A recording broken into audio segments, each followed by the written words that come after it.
देखिए class 12 chapter 1 solution chemistry में। अब यहाँ पर हमने दो टॉपिक क्लियर कर लिया था, पहला सॉल्यूशन, दूसरा मोलैरिटी, और मोलैरिटी के न्यूमेरिकल भी आप लोग अच्छे से समझ में आ गया होगा। अब यहाँ पर तीसरा टॉपिक है मोलैरिटी। अब इसकी डेफिनेशन, फॉर्मूला, न्यूमेरिकल कैसे कैसे होता है ये यहाँ बता रहे, अच्छे से समझिएगा, इसको 2 बार रिवीजन करिएगा और डेफिनेशन बहुत इजी है, आपको अपने आप याद हो जाएगा। बस इसका न्यूमेरिकल कम से कम 2 बार प्रैक्टिस करिएगा ताकि आप लोगों को दिक्कत ना हो। तो चलिए सबसे पहले डेफिनेशन कैसे लिखेंगे, डिफाइन। लिखने का भी तरीका बोर्ड कॉपी में अच्छे से करिएगा ताकि आपको पूरे में पूरे मार्क्स मिले। सारे बच्चों से जो भी ऐसे लिखेगा बिल्कुल अलग दिखे, टीचर भी खुश हो जाए कि हाँ बच्चे ने कितना अच्छा लिखा है। तो चलिए कैसे लिखेंगे यहाँ पर, define the number of moles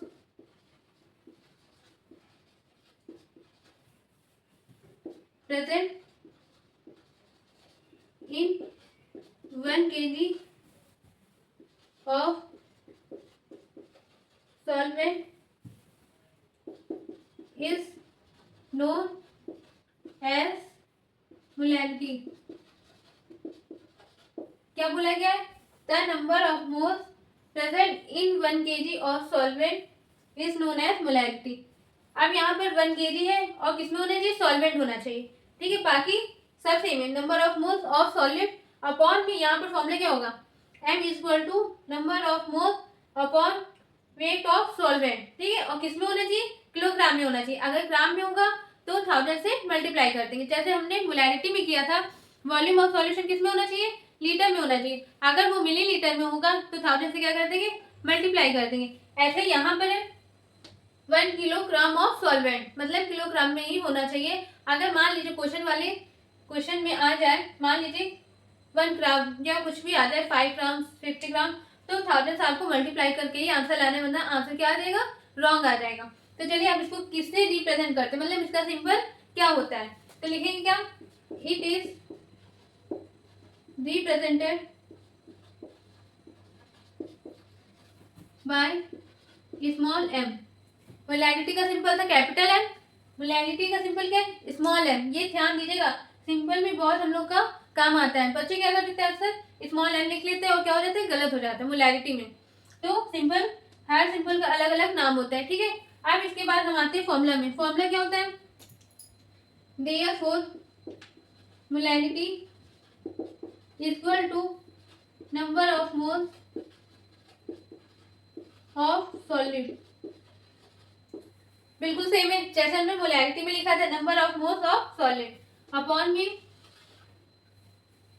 wait of solvent, और किस में होना चाहिए, केजी में होना चाहिए, ठीक है। ये फॉर्मूला है,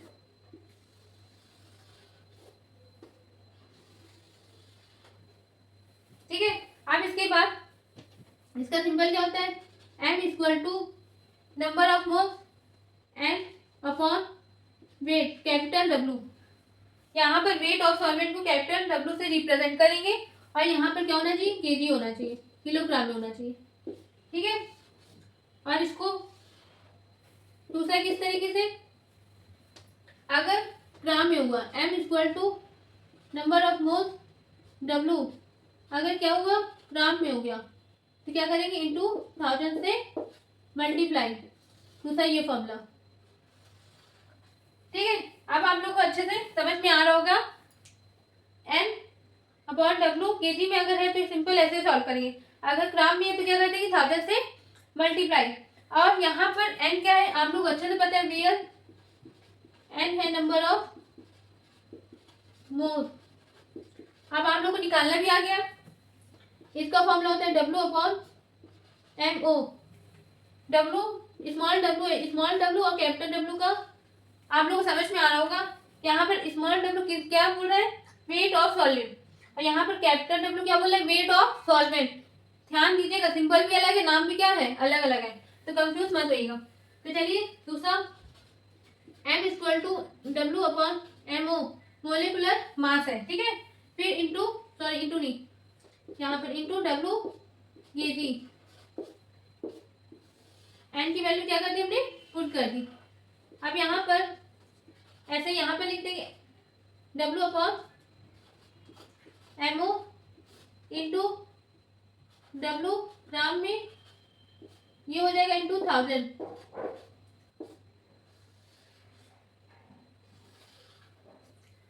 ठीक है, आप लोगों को फॉर्मूला भी समझ में आ गया होगा, N क्या है और W अपॉन MO क्या है, सब कुछ अच्छे से आ गया। तीसरा क्या है, यहाँ पर पोलैरिटी की यूनिट क्या होती है। तो सबसे पहले यहाँ पे देखिए, मैं यहाँ बता रही हूँ, therefore the unit of molarity, ठीक है, क्या होता है, दो होते हैं यहाँ पर भी, मोल पर केजी और स्मॉल m। मोलैरिटी में क्या था, मोलैरिटी में कैपिटल M था और यहाँ पर मोल पर लीटर था, लेकिन यहाँ पर क्या है, द यूनिट ऑफ मोलैरिटी मोल पर केजी और स्मॉल m। ठीक है, आप चाहे तो स्मॉल m लिखिए, चाहे तो मोल पर केजी। आप इसको अच्छे से नोट कर लीजिए। इसके बाद हम आपको इससे रिलेटेड न्यूमेरिकल बताते, ताकि आपको और अच्छे से क्लियर हो जाए कि कब कहाँ फॉर्मूला यूज करते हैं और कैसे क्वेश्चन आते हैं बोर्ड पेपर में। तो चलिए इसको सबसे अच्छे से नोट कर लीजिए। अब इसके बाद न्यूमेरिकल कराते हैं। अब देखिए क्लास न्यूमेरिकल है, फर्स्ट क्वेश्चन क्या आया यहाँ पर, 95.8 ग्राम KCl पोटेशियम क्लोराइड। आप लोगों को नाम भी याद होना चाहिए और फॉर्मूला भी याद होना चाहिए, क्वेश्चन में कुछ भी आ सकता है, तो इसलिए आप लोगों को दोनों चीज आनी चाहिए।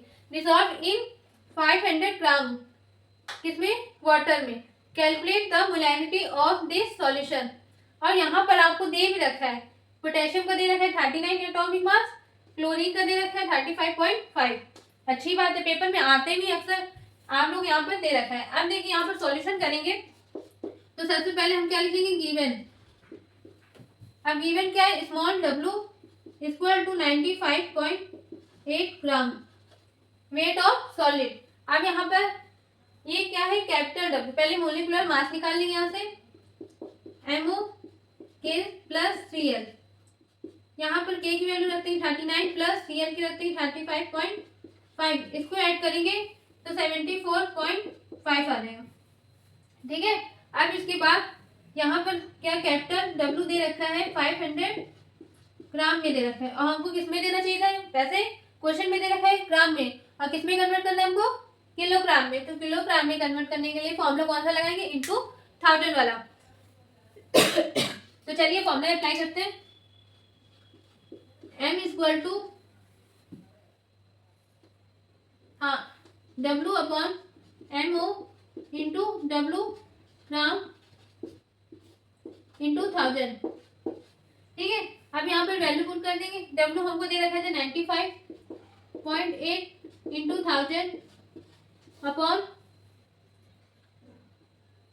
MO कितना है 74.5 इंटू 500। आप देखिए ध्यान से, 2 जीरो से 2 जीरो कैंसिल, 5 से 2। आप पूरा इसको सॉल्व करेंगे तो आंसर क्या आएगा, 2.57। ये आ गया, यूनिट क्या होगी, मोल पर केजी या स्मॉल m। ये आंसर आ गया। आप लोग इसको अच्छे से सॉल्व करिएगा। अब इसके अगले नेक्स्ट क्वेश्चन में हम मिलते हैं, और एक और क्वेश्चन आपके लिए रहेगा। सेकंड क्वेश्चन हम बताएंगे, और जो थर्ड क्वेश्चन है वो आप लोग को सॉल्व करना है, ताकि अच्छे से आप लोग को आ जाए। चलिए इसको अच्छे से नोट कर लीजिए। अब देखिए class question number 2। Question number 2 में क्या है, 5.2 gram NH4Cl dissolved in 600 gram of solvent to form a solution. ठीक है, सॉल्यूशन एक बना है, उसमें NH4Cl 5.2 ग्राम और यहाँ पर 600 ग्राम सॉल्वेंट मिला है। Calculate the molarity this solution. और हमको यहाँ पर क्या फाइंड करना है, मोलैरिटी फाइंड करना है। तो जैसे हम लोग सॉल्व करते आ रहे हैं, पहले गिवन लिखते हैं और हमको क्या फाइंड करना है, फिर फॉर्मूला अप्लाई करके सॉल्व कर लेते हैं। तो चलिए यहाँ पर करते हैं सॉल्व। गिवन इक्वल टू, अब यहाँ पर क्या गिवन दे रखा है, small w, wait of solid कितना है 5.2 ग्राम, मोलिकुलर मास NH4Cl। अब इसको लिखने का तरीका है N प्लस 4 इंटू H।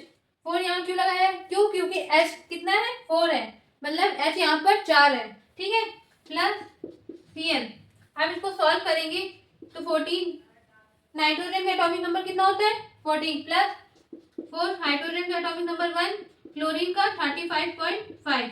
ये आप लोग को याद होना चाहिए, तभी आप लोग सॉल्व कर पाएंगे। अगर ये नहीं याद हुआ तो नहीं सॉल्व कर पाएंगे। ठीक है, तो इसको पूरा सॉल्व करेंगे, क्या आएगा 53.5। ठीक, अब इसके बाद कैपिटल डब्ल्यू कितना दे रखा है 600 ग्राम। अब यहाँ पर हमको ग्राम में दे रखा है, किलोग्राम में नहीं दे रखा है, किसमें दे रखा है, ग्राम में दे रखा है। तो कौन सा फॉर्मूला अप्लाई करेंगे, इंटू 1000 वाला। तो चलिए फॉर्मूला लिखते हैं, therefore m equal to W upon MO into W KG sorry gram में इंटू 1000। अब आप लोग ये सोचेंगे हम फॉर्मूला क्यों लिखेंगे, फॉर्मूला लिखेंगे तो मान लीजिए अगर आंसर गलत भी आता है तो भी आपको नंबर मिल जाएंगे, बस एक नंबर कट हो जाएगा। इसलिए फॉर्मूला लिखने के लिए बहुत जरूरी, ताकि जो चेक करेंगे कॉपी उनको लगेगा हाँ बच्चे ने पढ़ा है। अब अगर आप फॉर्मूला नहीं लिखेंगे तो आंसर भी गलत आएगा तो क्या होगा, पूरे 0 मार्क्स मिलेंगे, एक भी मार्क्स नहीं मिलेंगे। इसलिए फॉर्मूला भी लिख दीजिएगा। ठीक है, अब इसके बाद देखिए m इक्वल टू डब्ल्यू की वैल्यू है 5.2 इंटू 1000 अपॉन एमओ कितना निकला था 53.5 इंटू 600, 2 0 से 2 0 कैंसिल, 253। अब इस पूरे को सॉल्व करेंगे कितना आएगा 0.16 स्मॉल लेम। ठीक है, या तो मोल पर केजी। अब इसके बाद हम ये आप लोग इसको अच्छे से प्रैक्टिस कर लीजिएगा। इसके बाद थर्ड क्वेश्चन हम आप लोग के लिए लेकर के आ रहे हैं, अच्छे से इसको सॉल्व करिएगा। जो कमेंट मान लीजिए जिस बच्चों को अगर क्वेश्चन थर्ड नंबर का आंसर नहीं आता है तो उसको कमेंट बॉक्स में करिएगा, मुझे नहीं आया, अगर आ जाता है आंसर कमेंट बॉक्स में करिएगा। आप इसको अच्छे से नोट कर लीजिए। देखिए class question number 3, question number 3 आप लोग के लिए है, इसको अच्छे से सॉल्व करिएगा। अगर आंसर आ रहे हैं अच्छी बात है, अगर नहीं आ रहे तो भी कमेंट बॉक्स में आप बताइएगा, मैं इसको सॉल्व करके दिखाऊंगी। क्या बोलेगा 4.6 gram ethanol dissolve in 500 gram of water, calculate the molarity of this solution. अब वेट ऑफ सॉल्यूट आपको दे रखा है, एथेनॉल दे रखा है, यहाँ से आप मोलिकुलर मास निकाल लेंगे। यहाँ पर वेट ऑफ सॉल्वेंट दे रखा है लेकिन किसमें, ग्राम में। तो फॉर्मूला आप लोगों को कैस कर लिया होगा, कौन सा फॉर्मूला लगेगा, इसको अच्छे से सॉल्व करिएगा। आप हम मिलते हैं अगले नेक्स्ट टॉपिक पर नेक्स्ट वीडियो में। Thank you.